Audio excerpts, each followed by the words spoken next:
Middle east में Gaza युद्ध के बाद अब हर किसी का ध्यान लेबनान और इजराइल के बीच शुरू युद्ध पर चला गया है।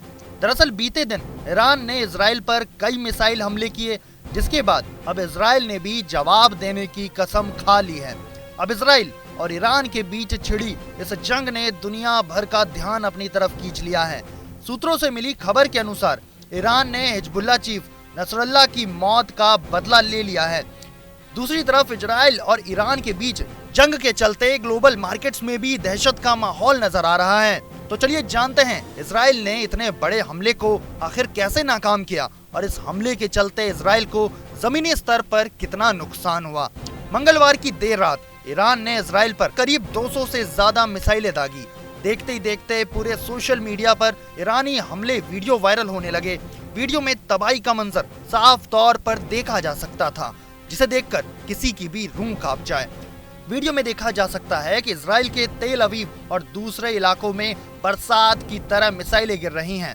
हमले पर दोनों देशों की अलग अलग दावे हैं। दोनों देश अलग अलग तरीके से इस हमले को दिखा रहे हैं। हमले को लेकर ईरानी मीडिया ने बयान जारी करते हुए दावा किया कि उनकी मिसाइलें एकदम सटीक निशाने पर लगी हैं और अधिक से अधिक नुकसान किया गया है।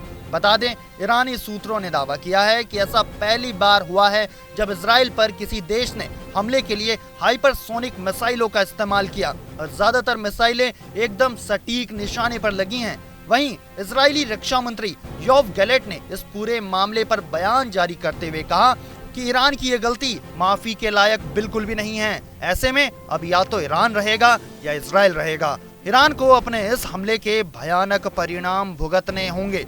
खैर चलिए जानते हैं इजराइल को इस हमले में एक्चुअली कितना नुकसान हुआ है। ईरान की तरफ से किया गया ये हमला बहुत ही स्ट्रेटेजिक था। इस हमले में इजराइल के 3 मिलिट्री बेस नेवतिम, हेट्जरिम और तेल नौफ को निशाना बनाया गया था। ईरानी दावे के तहत नेवतिम एयरबेस पर खड़े कम से कम 20 F-35 फाइटर जेट्स को नष्ट किए गए हैं, जिसके चलते वहां के एयरबेस अब तक ऑपरेटिंग हालत में नहीं है। हालांकि इजराइल की तरफ से इस पर किसी भी तरह का कोई ऑफिशियल बयान नहीं आया है और ना ही इसकी आधिकारिक पुष्टि की गई है। इजरायली सेना की तरफ से जारी किए गए एक बयान के अनुसार ईरान की ओर से दागी गई मिसाइलों में से अधिकतर को Iron Dome missile defence system के द्वारा इंटरसेप्ट किया गया है, जिसके चलते उसको जमीनी स्तर पर ज्यादा कुछ नुकसान नहीं हुआ है। इजराइल पर ईरान की तरफ से ऐसा हमला पहली बार नहीं किया गया। इससे पहले अप्रैल में भी ईरान की तरफ से सैकड़ों मिसाइलें और धीमी गति वाले ड्रोन से हमला किया गया था।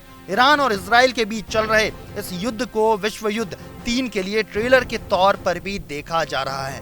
खैर, इस खबर पर आपकी क्या राय है, हमें कमेंट करके बताइए। और इजराइल और ईरान की युद्ध कब तक चलने वाली है, और ऐसी वीडियोस को देखने के लिए सब्सक्राइब करें हिंदी खबर को।